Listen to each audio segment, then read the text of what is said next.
வீசுறவனை எல்லாம் பார்லிமெண்ட்டுக்குள்ள விட்டுட்டு கேள்வி கேட்கறவங்களை எல்லாம் வெளியில போ. இப்படி ஒரு பார்லிமெண்ட்டை பார்த்துருக்கீங்களா? ஊர்ல மக்களே தண்ணியில மிதக்குறாங்க, தூத்துக்குடியே மிதக்குது. பெருமாள் போற பாதை அப்படியே அவர் என்ன வைகுண்டத்துக்கு போயிடுவாரா? இதுதானே அவங்க வேலை. ஊர் பேரை மாத்துறது, சட்டத்து பேரை மாத்துறது, இதை மாத்து அதை மாத்து, கடைசியா மக்களுக்கு சோறு போடுறது இல்லை.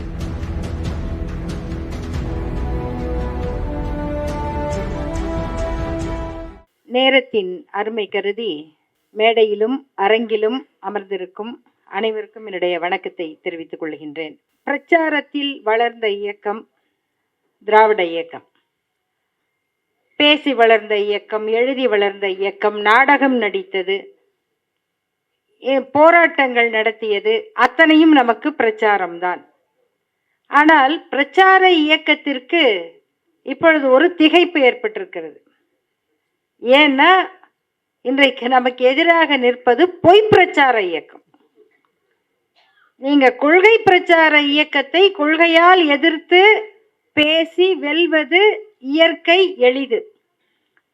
பொய்யை சொல்லுவதையே பிழைப்பாக கொண்டு, அதை ஒரு அணுகுமுறையாக கொண்டு, எதிரில் இருப்பவர்கள் இயல்பாக சிந்தித்து பேசுகிறவர்கள், அவர்களுடைய பேச்சிலோ எழுத்திலோ ஒரு ஒற்றுப்பிழை இருந்தால் அதை எடுத்து பாத்தீங்களா, பாருங்க தப்பா பேசிட்டாரு, தப்பா பேசிட்டாரு.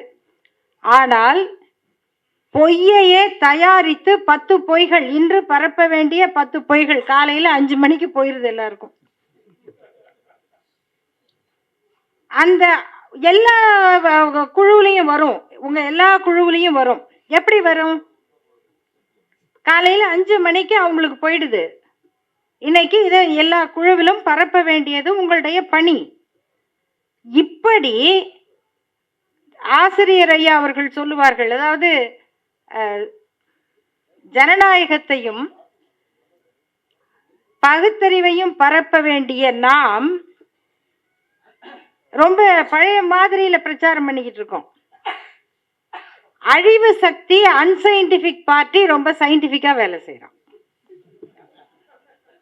இது ரெண்டுமே மோசமானது. ஜனநாயகத்தை விரும்புகிறவர்கள் பக்கத்துல இருக்கவரை இடிச்சுக்கிட்டே இருப்பார். எதிரிகிட்ட சண்டை போட்டதை விட, தோழர் நீங்க இப்படி சொல்லி இருக்க கூடாது தோழர், இதுக்குதான் நேரம் பாருங்க. அங்க இன்னொருத்த கத்தி சண்டை போட்டுக்கிட்டு இருக்கிறான், அங்க போய் என்னன்னு கேட்காம இத உங்ககிட்ட இருந்து எதிர்பார்க்கல தோழர் அப்படின்னு. ஏன் எதிர்பார்க்கிற? நீ நினைக்கிறது நீ எழுது அப்படின்னு. இதை யார் நம்ம பேசிக்கணும், இதை கூட அங்க சொல்ல முடியுமா? இப்படி மக்களுக்காக, சமத்துவத்துக்காக, மனித நேயத்துக்காக போராட வேண்டிய நாம் இன்னமும் அறிவியல் நிலைக்கு வளராமல் இருக்கிற சூழலில் அவர்கள் அணுகுண்டு வீசுவதை போல, உலகத்தின் பெரிய அறிவியல் தான் அது, ஆனால் அது ஆக்கத்திற்கு பயன்படவில்லை. அப்படி அவர்கள் செயல்பட்டு கொண்டிருக்கிறார்கள். குண்டு வீசுறவனெல்லாம் பார்லிமெண்ட்டுக்குள்ள விட்டுட்டு கேள்வி கேட்கறவங்களை எல்லாம் வெளியில போ. இப்படி ஒரு பார்லிமெண்ட்டை பார்த்துருக்கீங்களா? ராமராஜ்யம் இப்படிதான் நடக்கும். குண்டு போடுறவன் உள்ள வரலாம். இங்க ஒருத்தர், நம்ம ஒரு பெரிய ஒரு 10 ஏக்கர் அது மேல இருக்கும்ல கிண்டியில, உட்கார்ந்துட்டு வாக்கிங் போலாம், எதையாவது செய்யலாம் நல்ல உருப்படியா. அந்த கேட்டு கிட்ட அவங்க ஆளைய வச்சு ஒருத்தரை குண்டு போட வச்சு, இங்க குண்டு போட்டவனை கைது பண்ணா விசாரிக்காமல் கைது செய்து விட்டது தமிழக அரசு. எது குண்டு போட்டவனை கையோட பிடிச்சா நீங்க விசாரிக்காமல் கைது செய்து விட்டது அப்படின்னு இங்க பேசுறது. அங்க குண்டு போட வந்தவனை எப்படிங்க உள்ள விட்டீங்கன்னு கேட்டா, நீ எப்படி கேள்வி கேட்ட, வெளியில போ அப்படிங்கிறது. இவ்வளவும் ரொம்ப சாதாரணமா நடந்துகிட்டு இருக்குது. இப்போ எப்படி ஒரு கோபம் வரணும், எப்படி ஒரு வேகம் வரணும், மக்கள்கிட்ட எப்படி ஒரு எழுச்சி வரணும், அது வராத அளவிற்கு, வர முடியாத அளவிற்கு வெவ்வேறு பிரச்சனைகளில் நம்முடைய கவனம் திசை திருப்பப்படுகிறது. அப்ப நாம் அதை எப்படி எதிர்கொள்வது? நமக்கு இருக்கக்கூடியது அறிவாயுதம் மட்டும்தான். நாம் வன்முறையில் நம்பிக்கை உள்ளவர்கள் அல்ல. ஒருபோதும் நம்முடைய இயக்கம் வன்முறையை நம்பி வெட்டுக்கூத்தை நம்பி வாழ்ந்ததல்ல. வேணா அதை எதிர்கொள்ள தயாராக இருப்போம், அது வேறு. அதற்கு அஞ்சுகிறவர்களும் அல்ல. அந்த அறிவாயுதம் வெவ்வேறு காலகட்டங்களில் வெவ்வேறு வடிவங்களில் பெயர்களில் வந்து கொண்டிருக்கிறது.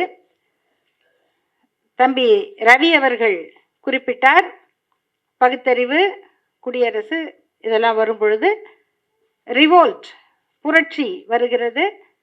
அப்பொழுது ஐயா சொல்லுகிறார், ஏன் புரட்சி வருதுன்னா குடியரசு தோத்தா புரட்சி தான் வரும், குடியரசு நிக்கிற நிலைமை வந்தா புரட்சி தான் வரும், இதுக்கு ஏன் நீங்க புரட்சின்னு பேர் வச்சிங்க அப்படின்னு அன்னை நாகம்மையார்கிட்ட கோர்ட்டு கேட்குது. ஏன்னா அவங்க தான் அதுக்கு பதிப்பாளர். அவங்க போய் ஒரு ஸ்டேட்மெண்ட் அதில் தாக்கல் பண்ணுறாங்க கோர்ட்டில், புரட்சின்னா என்ன பொருள் அப்படின்னு.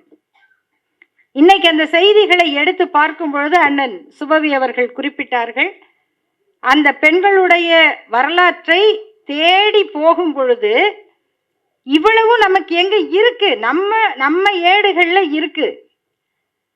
1927 நம்முடைய சென்னை மாநகரத்தில் அலமேலு மங்கை தாயாரம்மாள் என்ற ஒரு மிகச்சிறந்த ஆளுமை மிக்க பெண்மணி, அவங்க 1916 இருந்து இருக்காங்க, அதுக்கு முன்னாடி இருந்து செயல்பட்டிருக்காங்க. நம்ம இந்த 30 பேர் சேர்ந்து நீதி கட்சியை தோற்றுவித்தார்கள் அப்படின்னு படிக்கிற அந்த 30 பேர்ல அவர்கள் ஒரு பெண் அங்க இருக்காங்க. அந்த அம்மையார் காந்தியத்தின் மீது பற்றுடையவர்கள், சுதேசமித்திரனோடு தொடர்புடையவர்கள், ஆனால் சமத்துவத்துக்காக இந்த இயக்க கொள்கையோடு போராடியவர்கள். அவர்களை பற்றி 1927 சுதேசமித்திரன் பத்திரிகையில ஒரு செய்தி வருது. என்னன்னு, ஒரு நிகழ்ச்சி நடக்குது மயிலாப்பூர்ல, முக்கியம் மயிலாப்பூர்ல நடக்கிறது. என்ன, காந்தியடிகளுக்கு நிதியளிப்பு விழா.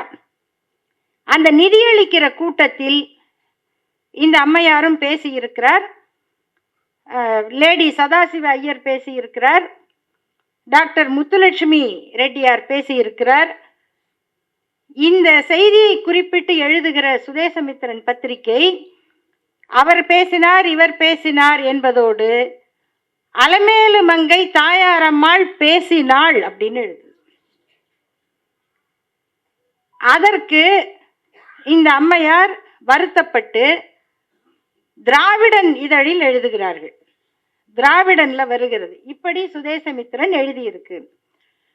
இதற்கு சுதேசமித்திரனில் ஒரு சமாதானம் வருகிறது. என்ன சமாதானம் என்றால், இப்படி வந்துவிட்டதாக அலமேலு மங்கை தாயாரம்மாள் வருத்தப்பட்டதாக அறிந்தோம், அப்படி எழுதுவது எங்கள் நோக்கம் இல்லை. மிஸ் மேயோவை தவிர எந்த பெண்ணையும் அவள் இவள் என்று எழுதுவது மித்திரனின் கொள்கை இல்லை. மிஸ் மேயோ யாரு? மதர் இந்தியா என்ற நூலை எழுதியவர், அமெரிக்க பெண்மணி.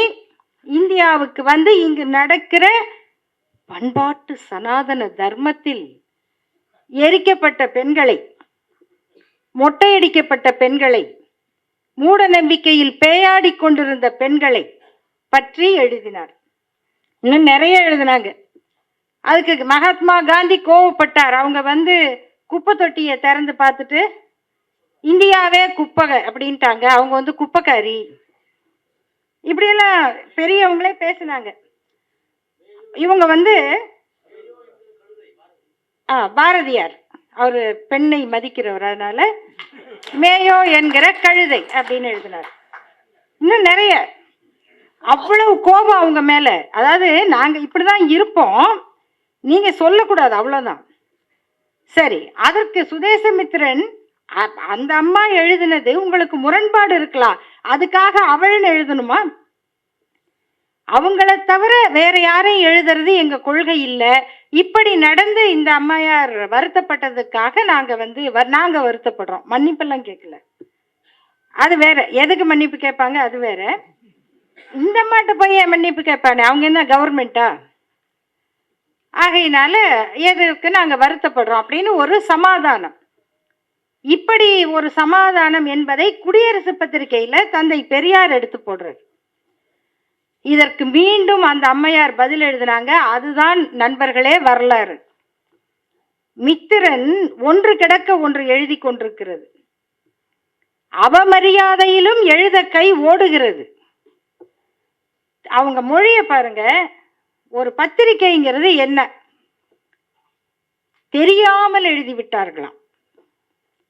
அப்படி தெரியாமல் எழுதியிருந்தால் முத்துலட்சுமி அம்மாள் பேசினாள், லேடி சதாசிவ ஐயர் பேசினாள், அதை மகா பிரம்மஸ்ரீ ராஜா கோபால் ஆச்சாரி மொழிபெயர்த்தான் அப்படின்னு எழுத வேண்டியதானே. இப்ப கூட நம்ம கொஞ்சம் யோசிப்போம், அவரையும் அப்படி சொல்லணுமா? தெரியாம எழுதுனா எல்லாரையும் தானே எழுதியிருப்பீங்க. அது எப்படி அலமேலு மங்கை தாயாரம்மாளை மட்டும் இப்படி எழுத தோணுதா? மேயோ இந்திய பெண்களின் மானத்தை வாங்கிவிட்டாள் என்று கவலைப்படுகிறீர்களே, மித்திரன் பார்ப்பனர் அல்லாத இந்திய பெண் மானத்திற்கு என்ன செய்திருக்கிறது அப்படின்னு கேட்குறாங்க 1927. இதனை குடியரசும் பதிவு செய்திருக்கிறது, திராவிடன் பதிவு செய்திருக்கிறது.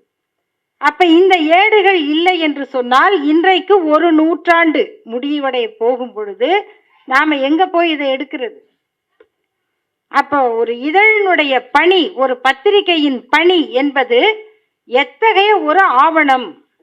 அந்த ஆவணம் காலத்திற்கேற்ப தன்னை புதுப்பித்து கொண்டு நம்முடைய கையில் இந்த ஆயுதத்தை கொடுக்கிறது.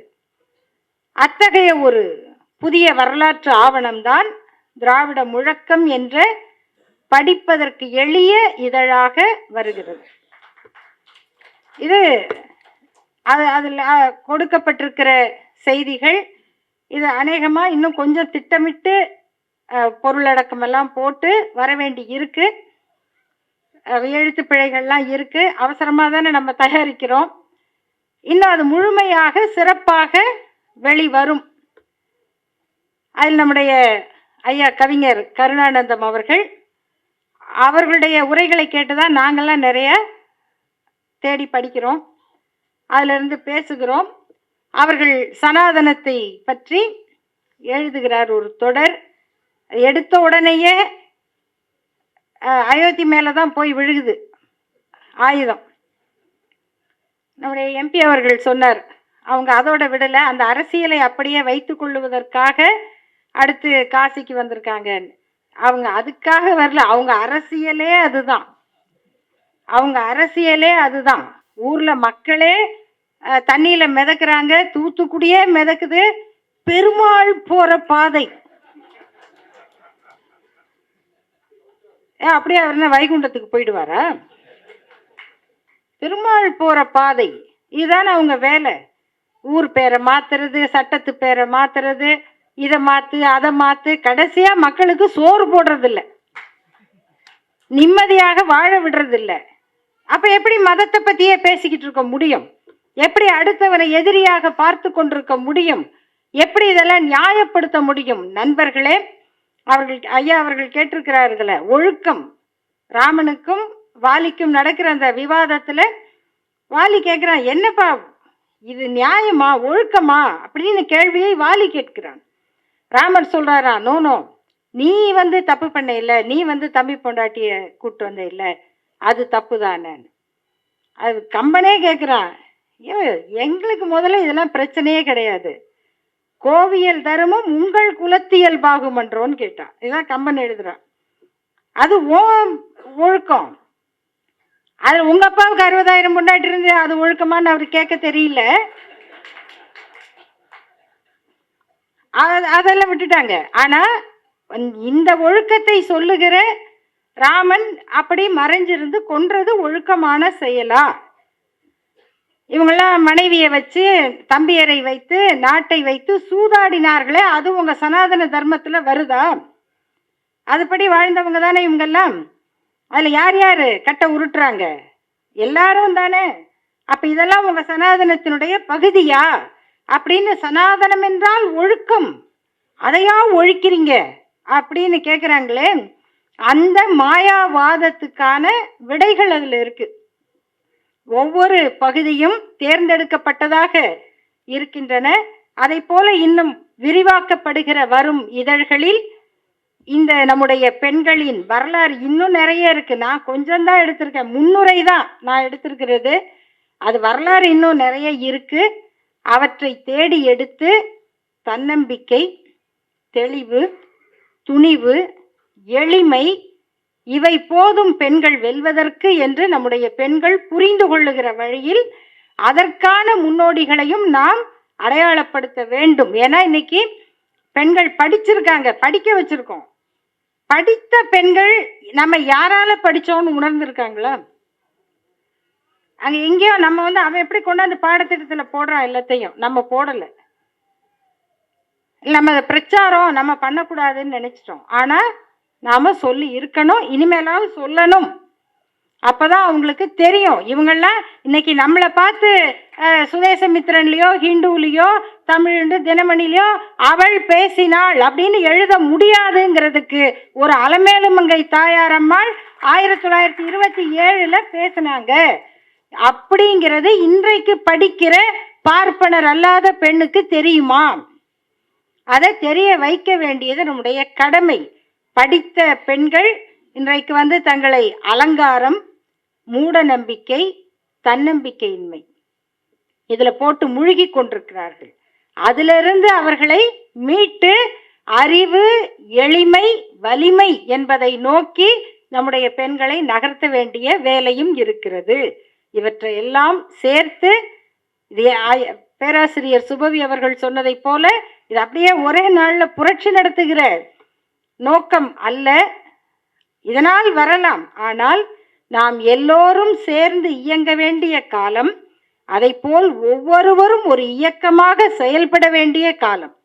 ஆகவே அவரவர் கடமையை சரியாகவும் செறிவாகவும் செய்வதற்கான பணியில் திராவிட முழக்கம் ஒரு பெரும் பங்கு ஆற்றும். அதற்கு நம்முடைய பங்கை நாம் அளிப்போம். நன்றி, வணக்கம்.